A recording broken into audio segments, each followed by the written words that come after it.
To enable and use voice typing in Google Pixel 10a, first of all, you will need to open settings on your device. Next step is to scroll down and here select the system, go to the keyboard, select on-screen keyboard and then click on the Gboard. After that, we can go to the language options right here and make sure that you have a language that you want to use as voice input.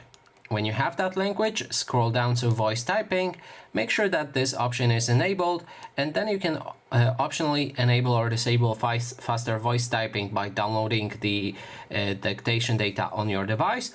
You can enable or disable advanced features, which uses advanced voice commands to edit text, add emojis and more.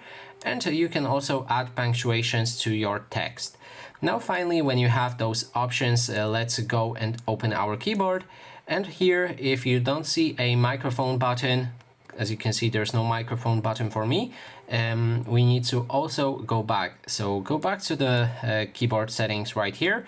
And then you need to go for the preferences and activate the suggestion strip. When the suggestion strip is active, you should be able to find the microphone right here. You can click on it, allow all of the permission that will pop up, and then you can start talking and it will change to the text.